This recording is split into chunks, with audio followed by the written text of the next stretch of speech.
Good morning dear students. आज हम बात करेंगे नेक्स्ट टॉपिक की एग्री बिजनेस मैनेजमेंट में, एंड वो है आपका स्वॉट एनालिसिस। तो आइए हम वीडियो को स्टार्ट करते हैं एंड जानते हैं कि ये एनालिसिस जो है क्यों इम्पॉर्टेंट है। इसके अंदर हम बात करेंगे एम ऑफ स्वॉट एनालिसिस की, नीड्स ऑफ स्वॉट analysis, how to conduct this analysis, कुछ बेनिफिट्स के बारे में बात करेंगे, प्रायोरिटी जानेंगे एंड साथ ही साथ लास्ट में एक्सरसाइजेस भी कुछ देखेंगे रिगार्डिंग स्वॉट analysis. So first is your what is स्वॉट एनालिसिस। तो जो ये कॉन्सेप्ट है ये हमारे पास स्टैंड करता है strength, weaknesses, opportunities and threats पे। ये जो एनालिसिस है, ये जो टेक्निक थी, ये दी गई थी स्टैनफोर्ड यूनिवर्सिटी में 1960 एंड 1970s में। उन्होंने ये कहा था जो प्लानिंग टूल है वो यूज़ करता है strength, weakness, opportunities and threats को प्रोजेक्ट में।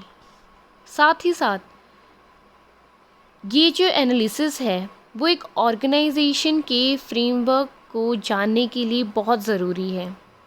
साथ ही साथ ये जो इंटरनल एंड एक्सटर्नल इन्वायरमेंट है आपकी बिज़नेस की, उसके बारे में भी आपको ये नॉलेज प्रोवाइड करता है। So this technique enables an individual to move from everyday problem. साथ ही साथ ये जो टेक्निक है ये हमें बताती है कि कैसे हमें अपनी डेली प्रॉब्लम्स को ओवरकम करना है अपनी वीकनेसेस को चेक करके। सो ये हम जानेंगे अपने स्वॉट एनालिसिस कंसेप्ट से।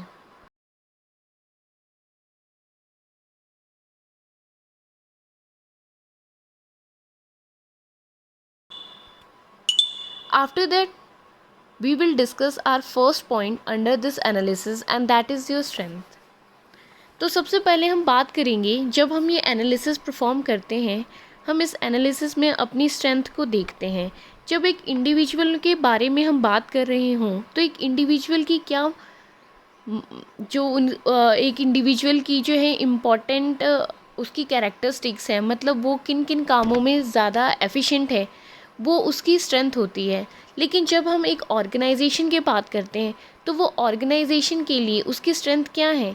उसकी स्ट्रेंथ है उसके अबंडेंट फाइनेंशियल रिसोर्सेज, उसका एक बड़ा नाम हो मार्केट में, और जितने भी रॉ मटेरियल कंपनी के लिए चाहिए वो सारे अवेलेबल हों, एंड उस कंपनी की जो मार्केटिंग स्किल्स हो वो दूसरी कंपनी के अकॉर्डिंग जो है वो काफ़ी एफिशिएंट हो और बेटर हो। तो ये क्या है, एक कंपनी की स्ट्रेंथ है। आफ्टर दैट बात करेंगे वीकनेसेस की। तो वीकनेसेस क्या होती हैं जिन्हें आप कमियां बोलते हो? तो एक इंडिविजुअल के केस में कमियां क्या होती हैं? ऐसी चीज़ें जो आपके पास ना हो और दूसरे के पास सफिशेंट हो, तो वो क्या है, आपकी वीकनेसेस हैं। लेकिन जब बात कर रहे हैं हम एक ऑर्गेनाइजेशन की, एक कंपनी की, तो उसकी क्या कंपनी की कमियां हैं?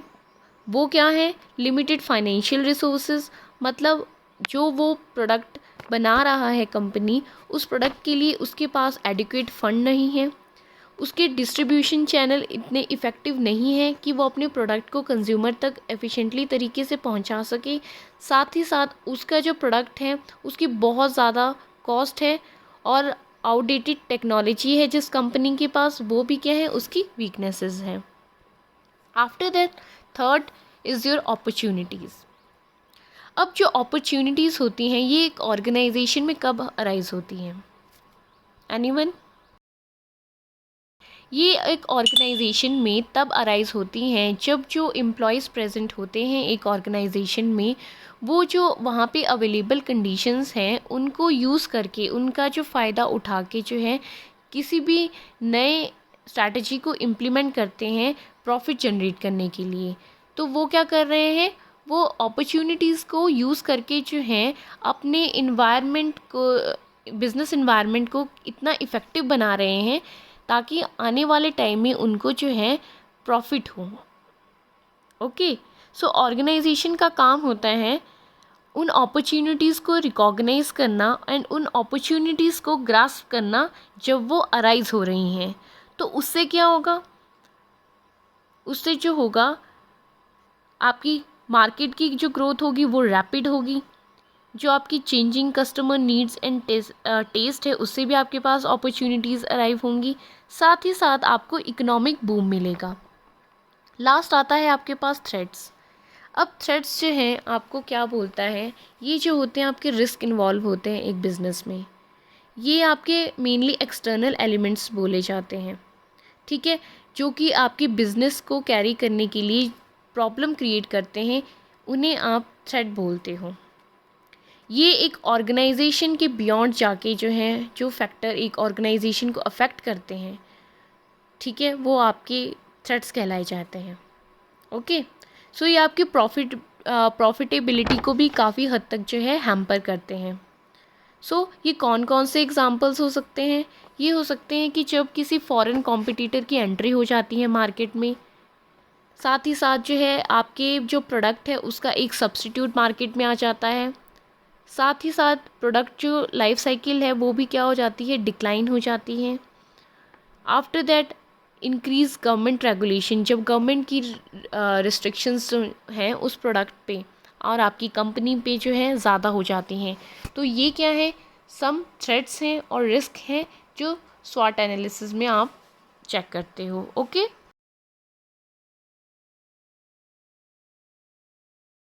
सो after that you have aim of स्वॉट एनालिसिस। तो जो एम है स्वॉट एनालिसिस की वो क्या है, सबसे पहले जो स्वॉट एनालिसिस है वो हमें हेल्प करता है डिसीज़न मेकिंग में। मतलब आपको कौन सा प्रोडक्ट जो है मार्केट में उतारना है उसके रिगार्डिंग जो है स्वॉट एनालिसिस आपको बताएगा। वो आप कैसे स्वॉट एनालिसिस से चेक करोगे, वो चेक करोगे कि जो आप चीज़ बना रहे हो क्या वो उस मार्केट के लिए रिक्वायर्ड है। तो इस डिसीज़न मेकिंग में जो है स्वॉट एनालिसिस आपकी हेल्प करेगा। साथ ही साथ ये क्या करेगा, ये उन फैक्टर्स को देखेगा जो आपके सक्सेस के लिए इम्पॉर्टेंट है। थर्ड जो है ये क्या करेगा, एक कनेक्शन सेटअप करेगा फेलियर एंड सक्सेस के बीच में, ताकि जो हो आप बैलेंस बना सको दोनों के बीच में। फोर्थ ये है उन इश्यूज़ को चेक करता है जो आपके फेलियर हुए थे पास्ट में, उन इश्यूज़ को चेक करता है और उनको इम्प्रोवाइज़ करता है। उसके बाद बात करते हैं हम अपने नेक्स्ट कंसेप्ट की under the स्वॉट analysis, and that is how to conduct स्वॉट analysis. तो स्वॉट एनालिसिस जो है किन किन लोगों के लिए ज़रूरी होती है। सबसे पहले अगर मैनेजमेंट के बारे में बात की जाए तो मैनेजमेंट के लिए स्वॉट एनालिसिस बहुत ज़रूरी होती है। एक इफ़ेक्टिव मैनेजमेंट तब बोली जाती है जब वो स्वॉट एनालिसिस परफॉर्म करती है। मतलब वो स्ट्रेंथ भी देखती है, वीकनेसेस भी देखती है, अपॉर्चुनिटी भी देखती है एंड थ्रेट भी देखती है। फॉर एग्ज़ाम्पल जैसे न्यू फाइनेंशियल ईयर आता है तो आपको उस फाइनेंशियल ईयर में आपको फ्रेश टारगेट्स देखने हैं कि कौन कौन से टारगेट आपको उस ईयर में अचीव करने हैं। उसके बाद आता है बिज़नेस यूनिट की, यहाँ पे आप देखते हो कि आपको जो कस्टमर सर्विसेज हैं उनको कैसे एफिशिएंट बनाना है दूसरे से। थर्ड है कंपनी, जिसमें आप चेक करोगे कि जितने भी रेवेन्यू, कॉस्ट एंड एक्सपेंसेस हैं वो आपको कैसे अचीव करने हैं।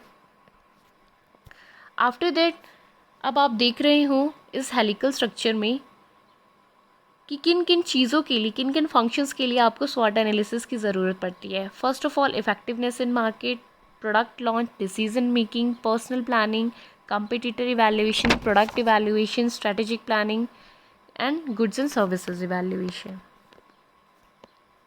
आफ्टर दैट हम बात करेंगे कुछ बेनिफिट्स के बारे में।